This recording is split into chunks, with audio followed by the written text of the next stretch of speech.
بسم اللہ الرحمن الرحیم۔ دوستو، کتب احادیث و سیر میں ہمیں 4 مقامات ایسے ملتے ہیں کہ جہاں سیدنا امیر المؤمنین علی کرم اللہ تعالی وجہ الکریم نے حضور نبی کریم صلی اللہ علیہ وآلہ وسلم کے فرمان عالی شان پر کسی مصلحت کے تحت منع عمل نہ کیا۔ آپ نے ایسا کیوں کیا، اور کیا رسول خدا صلی اللہ علیہ وآلہ وسلم نے ایسا کرنے پر حضرت علی کی سرزنش فرمائی تھی یا نہیں؟ کہ ایسا کرنے پر آپ کو رسول خدا صلی اللہ علیہ وسلم کے قول کو رد کرنے والا یا وحی کو ٹھکرانے والا کہا جائے گا؟ یقیناً ایسا نہیں کہا جائے گا۔ اس کی تفصیل ہم ابھی بیان کریں گے، مگر پہلے وہ 4 واقعات مختصراً بیان کرتے ہیں۔ پہلا واقعہ چنانچہ صحیح بخاری و مسلم شریف میں ہے کہ صلح حدیبیہ کے موقع پر جو صلح نامہ پیغمبر خدا اور کافروں کے درمیان لکھا جا رہا تھا، اس میں حضرت علی نے حضور صلی اللہ علیہ وسلم کے نام کے ساتھ حضور نبی کریم صلی اللہ علیہ وسلم کے نام کے ساتھ لفظ رسول اللہ لکھا، تو مشرکین مکہ نے اس لفظ کے لکھنے پر شدید اعتراض کیا اور کہا کہ ہم اگر ان کو رسول اللہ مانتے تو پھر جھگڑا کیوں کرتے؟ پس مشرکین کے اس اعتراض کے بعد رسول اللہ صلی اللہ علیہ وآلہ وسلم نے فرمایا، اے علی، رسول اللہ کا لفظ مٹا دو۔ اس پر حضرت علی رضی اللہ عنہ نے عرض کیا، خدا کی قسم ہم ہرگز نہیں مٹائیں گے۔ حضرت علی کے انکار کے بعد پیارے آقا صلی اللہ علیہ وسلم نے صلح نامہ لیا اور اپنے مبارک ہاتھوں سے اس لفظ کو حذف فرما دیا۔ دوسرا واقعہ ایک اور موقع پر جب حضور نبی کریم صلی اللہ علیہ وآلہ وسلم کے صاحبزادے حضرت ابراہیم رضی اللہ عنہ کی والدہ ماجدہ حضرت ماریہ قبطیہ رضی اللہ عنہ کی تہمت کے بارے میں لوگوں نے بہت باتیں کی، اس لیے کہ ان کا چچا زاد بھائی ان سے کبھی کبھی ملنے کے لیے آیا کرتا تھا،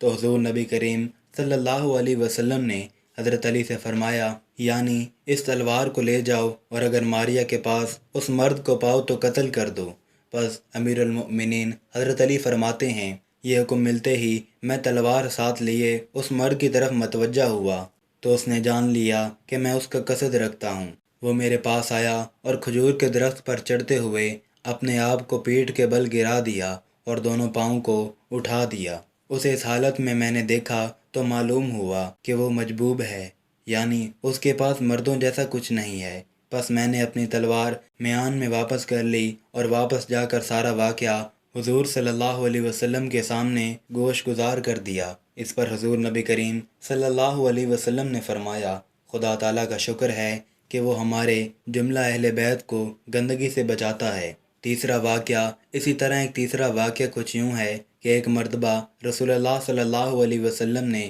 سیدہ فاطمہ زہرا رضی اللہ عنہما کو 7 درہم عطا فرمائے اور حکم فرمایا، یہ درہم علی کو دے کر کہیں کہ وہ اپنے اہل بیت کے لیے کھانا خرید لائیں کہ ان پر بھوک غالب ہو رہی ہے۔ پس حضرت فاطمہ نے وہ درہم حضرت علی کو دیے اور کہا، بے شک بابا جان نے حکم دیا ہے کہ آپ ہمارے واسطے کھانا خرید لائیں۔ حضرت علی وہ درہم لے کر نکلے تو راستے میں سنا کہ ایک شخص کہتا ہے، کون ایسا آدمی ہے جو سچے وعدے پر ہم کو قرض دے؟ پس حضرت علی نے وہ درہم جو آپ کھانا خریدنے کے لیے لائے تھے اس شخص کو دے دیے اور واپس لوٹ گئے۔ دوستو، اسی حوالے سے ایک چوتھا واقعہ بھی بیان کیا جاتا ہے۔ پس بخاری شریف میں متعدد طریقے سے مروی ہے کہ ایک مرتبہ حضور سرور دو عالم حضرت محمد صلی اللہ علیہ وسلم حضرت علی و سیدہ فاطمہ زہرا رضی اللہ عنہما کے مقام پر رات کے وقت تشریف لے گئے اور ان کو خوابگاہ سے اٹھایا اور نماز تہجد ادا کرنے کی تاکید کرتے ہوئے انہیں فرمایا، یعنی تم دونوں اٹھ کر نماز پڑھو۔ حضرت علی کرم اللہ وجہ الکریم نے عرض کیا، خدا کی قسم ہم فرض نماز سے زیادہ نہیں پڑھیں گے۔ حضور اقدس حضرت علی کا یہ جواب سن کر لوٹ گئے اور قرآن مقدس کی یہ آیت تلاوت فرمائی، اور آدمی ہر چیز سے بڑھ کر جھگڑالو ہے۔ دوستو، ان تمام واقعات کو بیان کر کے علماء کرام لکھتے ہیں کہ خبردار کوئی یہ نہ سمجھے کہ معاذ اللہ حضرت علی کرم اللہ وجہ الکریم نے رسول اللہ صلی اللہ علیہ وسلم کے قول کو رد کیا یا آپ نے وہی خدا کو ماننے سے انکار کیا، کیونکہ حکم الہی کے خلاف مصلحت کو پیش کرنا اور مشقت کو ٹالنے کے لیے بار بار اصرار کرنا وحی الہی کو ٹھکرانا نہیں کہلائے گا۔ جیسا کہ سید المرسلین حضرت محمد صلی اللہ علیہ وسلم کو جب معراج کی رات خدا تعالیٰ کی طرف سے 50 نمازوں کا تحفہ دیا گیا تو حضور اقدس صلی اللہ علیہ وسلم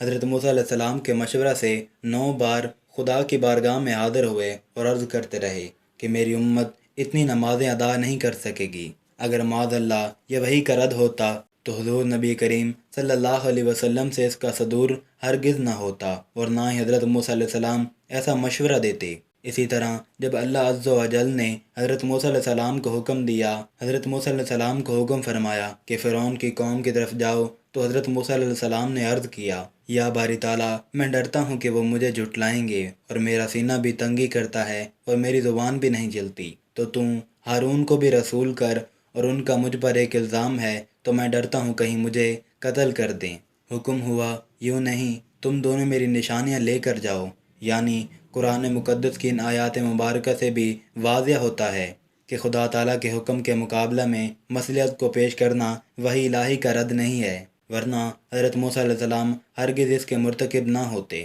مزید یہ کہ کثیر مفسرین اکرام کا اس بات پر اتفاق ہے کہ حضور نبی کریم صلی اللہ علیہ وسلم کا ہر قول وحی الہی نہیں ہے، جیسا کہ تفسیر کبیر میں ہے کہ خدا تعالیٰ فرماتا ہے کہ قرآن صرف وحی ہے۔ تفسیر روح البیان میں ہے صرف قرآن وحی ہے جو جبرائیل علیہ السلام کے واسطے سے حضور نبی کریم صلی اللہ علیہ وسلم کی طرف وحی کیا جاتا ہے۔ یہی مدارک تفسیر ابو السعود، تفسیر الخازن اور معالم التنزیل میں بھی بیان کیا گیا ہے۔ ان کے علاوہ فقہ و تفسیر کے بہت سے جید علماء نے بھی یہی موقف اپنایا ہے۔ لہٰذا یہ کہنا کہ حضرت علی نے اپنے قول و فعل سے رسول خدا صلی اللہ علیہ وسلم کے قول مبارک کو رد کیا یا وحی الہی کا انکار کیا، تو یہ سراسر حضرت سیدنا امیر المؤمنین حضرت علی کرم اللہ تعالی وجہ الکریم کی شان کے منافی ہے۔ یہی وجہ ہے کہ سرکار دو عالم حضرت محمد صلی اللہ علیہ وسلم نے بھی حضرت علی کے ان واقعات میں نہ تو سرزنش فرمائی اور نہ ہی انہیں مورد الزام ٹھہرایا۔ دعا ہے رب العالمین ہمیں ایسے فتنوں کے پھیلانے والوں سے اپنی حفاظت میں رکھے جو صحابہ کرام کے پاکیزہ کرداروں پر کیچڑ اچھالتے ہیں۔